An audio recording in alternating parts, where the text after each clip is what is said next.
Hey guys, this is Aaron with Blue Collar Bike Works. I've had a couple people message me and ask about my SKS that hangs on the back wall of the shop.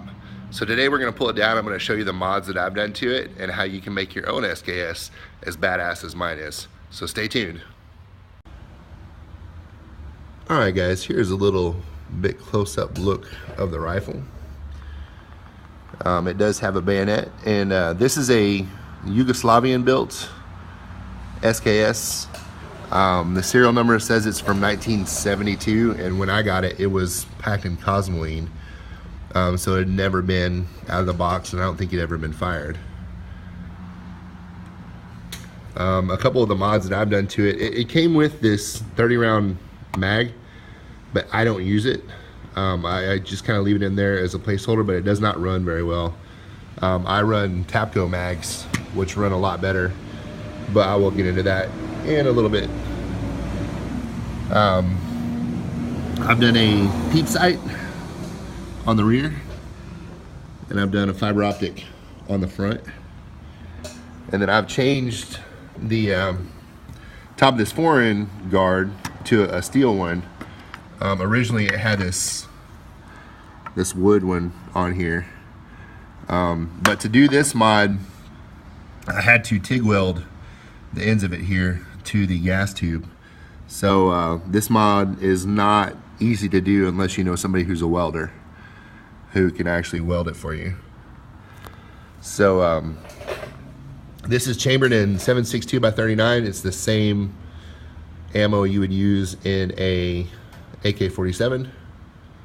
It's a NATO round, so it's really easy to get. It's inexpensive to shoot. You can get 550 rounds in a spam can from Academy for about 120 bucks. So the ammo is relatively cheap. Here's some of it on a stripper clip, and I'll show you how we use these here in a little bit too. Alright guys, so here is the rifle.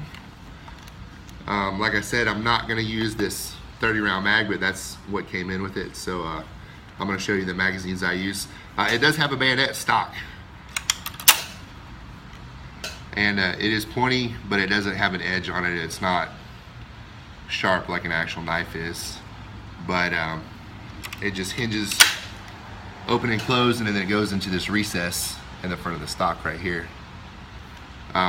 So like I said, we did the fiber optics on the front and then a peep sight on the rear. And aside from that, I took the stock completely down when I first got it, and I sanded it and made it smooth, and stained it this red color, and then I actually knocked some of the gloss down to make it where it wasn't super shiny.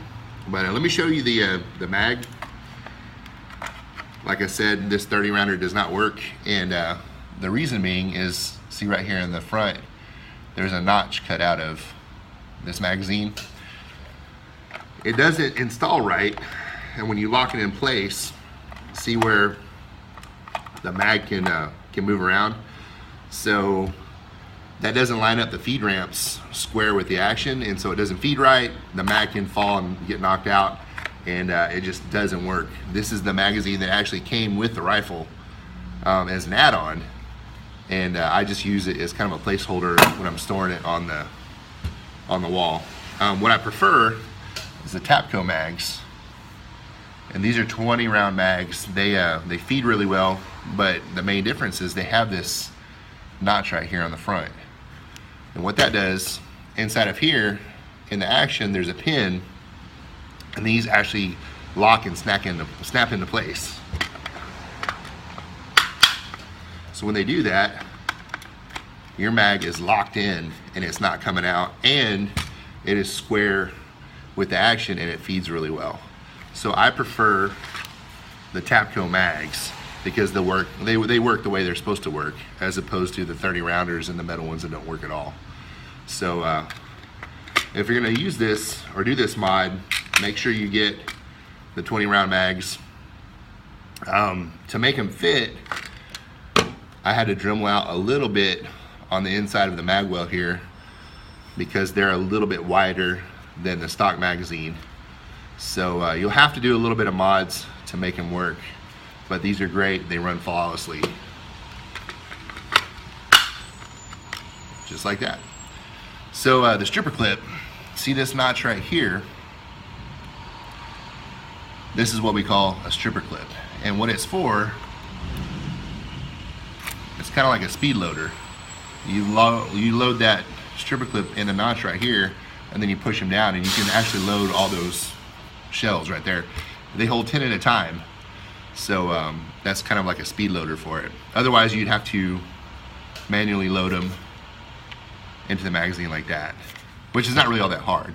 But these are 20 round mags, so if you want to do a quick speed load of 10 rounds, you can pop that in. These are really inexpensive. I bought like 10 of them off of Amazon or Midway maybe for really cheap. So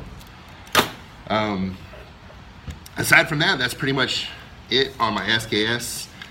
This is a fun rifle to shoot. It's really cheap to shoot. I paid $289 plus a transfer fee when I ordered this rifle, but that was about 7 or 8 years ago. So for a rifle that's comparable to an AK-47 but not near as expensive, this is a great option. The main difference between this and the AK is AKs and ARs have a chrome lined barrel, so you can shoot them full auto. If you were to modify an SKS to shoot full auto, the barrel is plain steel and it is rifled, but what would end up happening is if you ran it full auto, it would overheat and it would seize up. So you can run this as fast as you want semi-auto, and it seems to work great, but you cannot make it full auto, which is illegal anyway in the US. So if you guys enjoyed my SKS video, be sure to give me a thumbs up and a like. Subscribe. If you have any questions about the parts I used, send me some comments and I'll show you what I used and some pointers on how to put them together. It's a great, easy, cheap rifle. It's fun to shoot, and for a zombie apocalypse rifle on a budget, you can't beat it. So thanks for watching my video, and we'll check you out later. Bye.